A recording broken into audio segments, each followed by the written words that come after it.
Putri Isnari, seorang gadis yang kini berusia 20 tahun asal Kampung Baru, Balikpapan, telah menorehkan namanya sebagai peserta yang berbakat dalam ajang Dangdut Akademi 4 Indosiar. Gadis berpenampilan imut ini memulai perjalanannya dengan mengikuti audisi di Makassar setelah melewati tahap awal audisi di Balikpapan. Putri Isnari bukanlah nama baru dalam dunia dangdut. Partisipasinya dalam ajang pencarian bakat The Academy Indosiar membawa Putri Isnari semakin dikenal. Ia berhasil keluar sebagai runner-up atau juara kedua. Setelah itu, Putri memulai karir profesionalnya dengan merilis beberapa single. Kini Putri Isnari tengah menantikan momen bahagia pernikahannya dengan Abdul Aziz. Keduanya pertama kali bertemu pada Oktober 2022 dan dikenalkan melalui seorang perantara, Tante Abdul Aziz. Calon suaminya berasal dari keluarga terpandang dengan ayah yang merupakan pemilik bisnis konstruksi dan batu bara di Kalimantan Timur. Putri Isnari akan segera memasuki lembaran baru dalam hidupnya dan pernikahan mereka diyakini akan menjadi momen bersejarah. Hingga kini belum diketahui secara pasti kapan pernikahan keduanya akan digelar.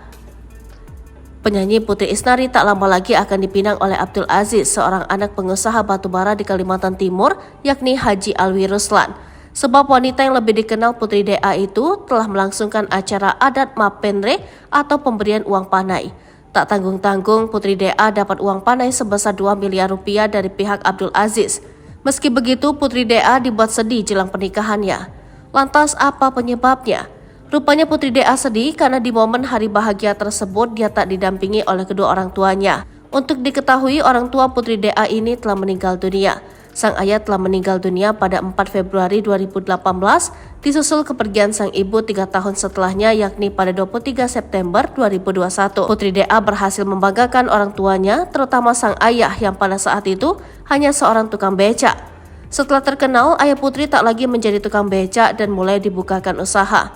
Putri mengatakan bahwa sang kakak yang akan menjadi wali nikah dirinya. Pedangdut Putri Isnari buka suara mengenai isu dirinya batal menikah dengan Abdul Aziz, anak pengusaha tambang batubara di Kalimantan batal. Putri Isnari tidak membantah atau membenarkan kabar dirinya batal menikah dengan calon suaminya. Juara The Academy Indosiar itu hanya minta doa saja. Putri percaya kalau memang jodoh tak akan kemana-mana. Gadis 20 tahun itu minta kepada awak media untuk tak perlu lagi membahas gosip tersebut. Ia memohon doa agar persiapan pernikahannya dengan Abdul Aziz berjalan lancar. Putri tak memungkiri ada saja ujian saat persiapan pernikahan, misalnya beda pendapat dalam suatu hal. Ada saja ujiannya, bekas Putri. Ucap Putri yang mengaku intens berkomunikasi dengan calon suaminya tersebut. Hanya saja ia menegaskan sejauh ini persiapannya sudah berjalan 60%. Namun lagi-lagi ia enggan menjelaskan lebih jauh.